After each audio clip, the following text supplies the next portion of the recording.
नमस्कार, आवाज इंडिया में आप सभी का स्वागत है। मैं हूं सीमा। विराट कोहली और उनकी पत्नी अनुष्का शर्मा वृंदावन पहुंचे, जहां उन्होंने श्री राधे हित केली कुंज आश्रम में संत प्रेमानंद महाराज से भेंट की। दोनों ने महाराज से आशीर्वाद लिया और आध्यात्मिक चर्चा में भाग लिया। कोहली की ये संन्यास के बाद पहली सार्वजनिक उपस्थिति मानी जा रही है।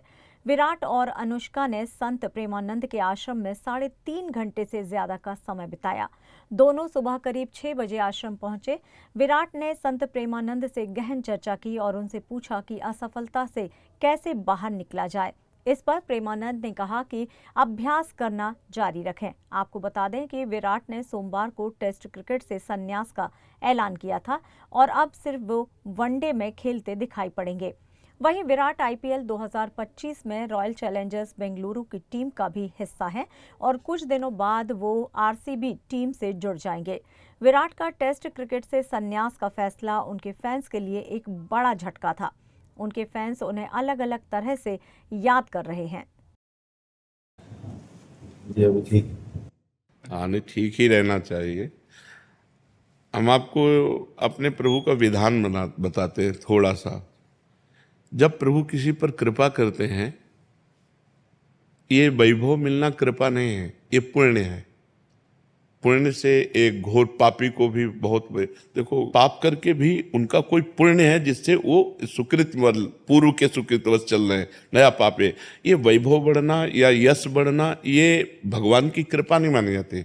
भगवान की कृपा मानी जाती है अंदर का चिंतन बदलना, जिससे आपके अनंत जन्मों के संस्कार भस्म होकर और अगला जो है वो बड़ा उत्तम होगा। अंदर के चिंतन से होता है, बाहर से कुछ नहीं होता। मात्र अंदर का चिंतन। अच्छा, अंदर का चिंतन हम लोगों का स्वभाव बन गया बहिर्मुखी। बहिर्मुखी मतलब बाहर बाहर यश, कीर्ति, लाभ, विजय, इससे हमको सुख मिलता है। अंदर से कोई मतलब नहीं रखता कोई विरला ही अंदर से। अब क्या होता है, भगवान जब कृपा करते हैं तो संत समागम देते हैं, फिर दूसरी जब कृपा होती तो विपरीतता देते हैं और फिर अंदर से एक रास्ता देते हैं। ये मेरा रास्ता है, ये परम शांति का रास्ता है, ये शांति का रास्ता नहीं। भगवान वो रास्ता देते और जीव को अपने पास बुला लेते हैं। बिना प्रतिकूलता के संसार का राग नष्ट नहीं होता।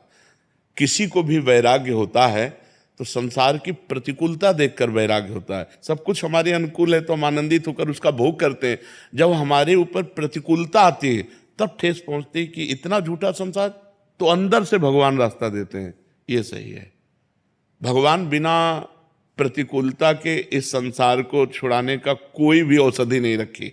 आज तक जितने बड़े महापुरुष हुए हैं, जिनका जीवन बदला है, उनको प्रतिकूलता का दर्शन करके बदला है। तो कभी प्रतिकूलता आए तो उस समय आनंदित हो कि मेरे ऊपर अब भगवान की कृपा हो रही।